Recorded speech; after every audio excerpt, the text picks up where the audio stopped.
Hey guys, welcome to Josh L. the Gazelle. This time we're taking a basic look at the Far Cry 5's map editor feature. Let's go.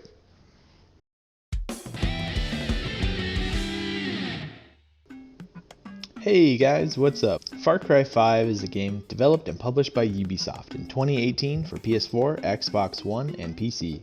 It's a first-person shooter game with a rich story detailing a fictitious cult takeover in modern-day Montana. However, since Far Cry's early days, the game had a map editor feature, which was surprisingly good.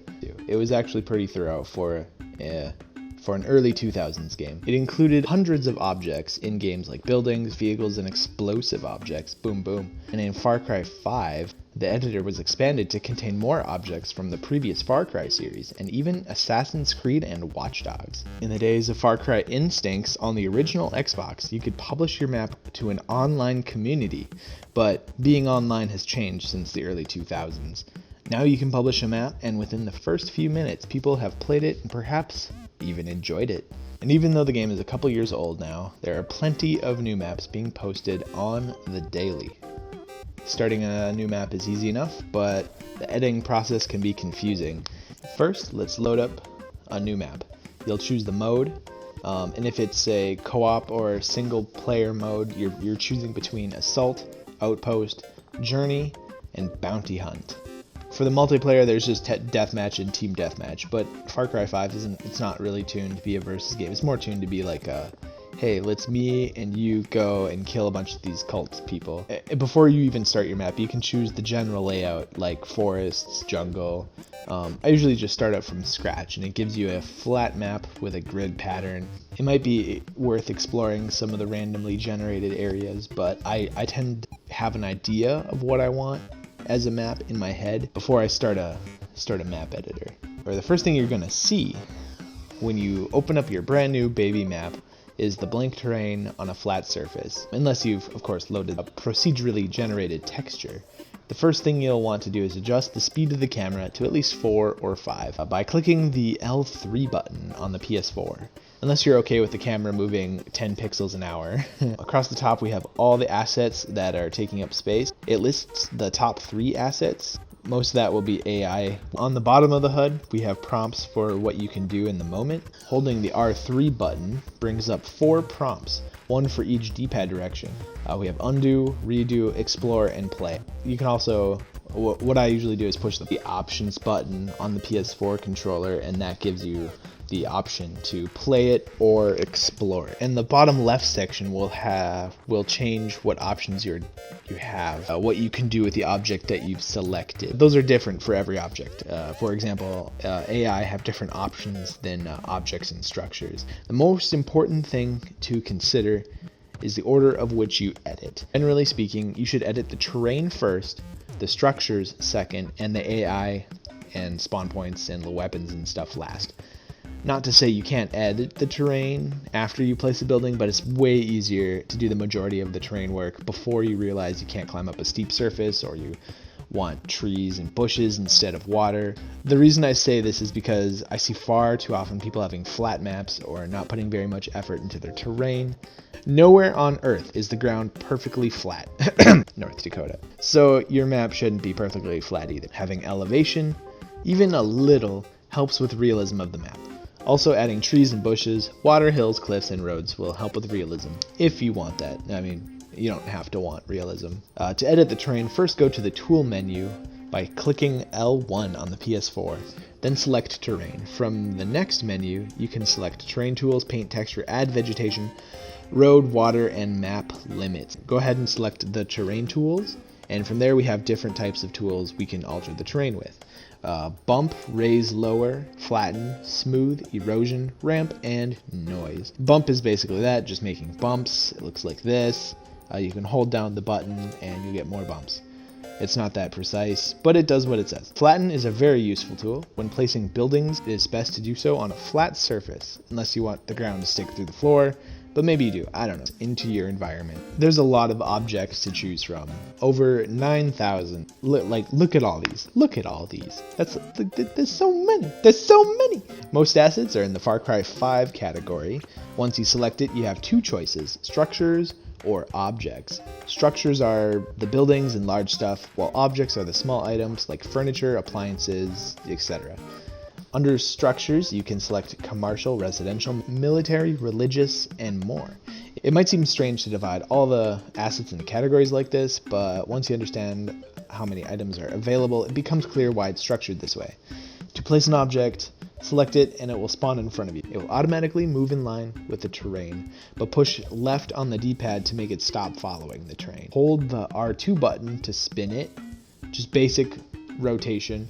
Hold the R1 button to raise and lower it, basic rotation. If you want it like on the ground, what you can do for most things is raise it up off the ground and then push down on the D-pad and it'll drop it to the ground. Sometimes for items that want to fall through the ground a lot, you gotta like manually like raise it up above the ground.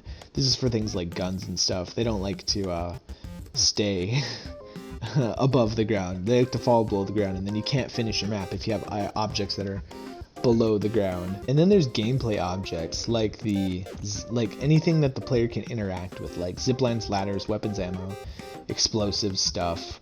The tricky part about these is they like to spawn under the ground for some reason. Alright, so what you're seeing now is me making the river that surrounds my map. It's basically a lake because there's no exit for it. It's just a big circular thing. It's supposed to look like a river though from any one point of view there. What I did was use the flat tool and the raise lower tool to lower the ground and then expand how flat it was without lowering it farther. And then I just used the flat tool to draw the outline of the river, which didn't actually take much time. I mean, you can make it whatever shape you want, you can draw a lake with it, but I just chose to make a little river here. And then you have to smooth the outside, which takes a lot of time, but you can set the bar for how fast it goes to the top, and that'll make it go a lot faster.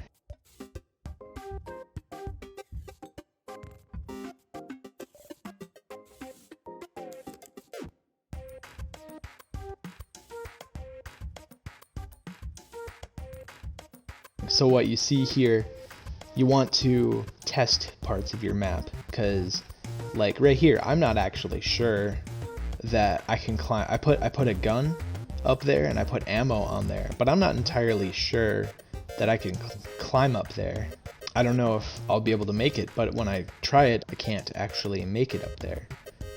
So I go back into the editor and then I put a climbable surface there, and then on the second run I can actually climb up there. It's just because if someone's playing your map and there's a gun up there and they can't climb up there, they don't like that. Validation. So you see how I put this gun here. I want to put this gun on the surface, the AC unit or whatever it is on the building there. So you can see right here that the clip clips through the surface, and as you can see, if I go to explore, I'll get the error message. You're really confused about why you're getting the error message. That happens if you place a bunch of like grenades and ammos and guns and you're like, I don't know which one it is. You can go and click on red X's why you can't spawn. And some of these are for other reasons, but most of it is because there's a gun or something clipping through a building or the ground. And if you click on it, it'll take you to the object that's clipping. Now, in this instance, it took me to the building. So I'm moving the building around, and it's like, oh, that's bad because you misplaced your whole building. You had stuff in your building and not on your building. You gotta look through your building manually and just pick some stuff up the ground. But yeah, in this case, I know what I was doing, so I lifted that up. And when you spawn, it's on the ground where it should be.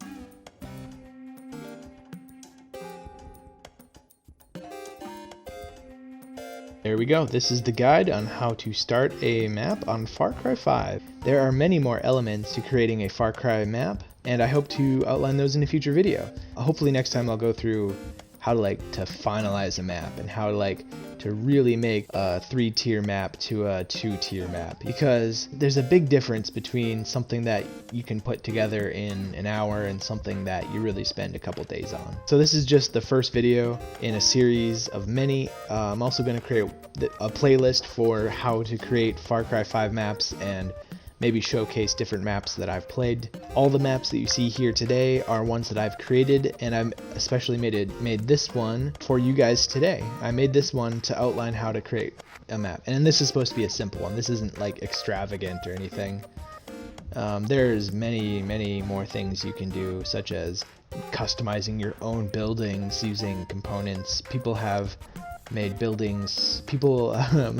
One popular one is the Die Hard 1 building. Yeah, someone made that and they put it on Far Cry, and you can play it. You can be John McClane.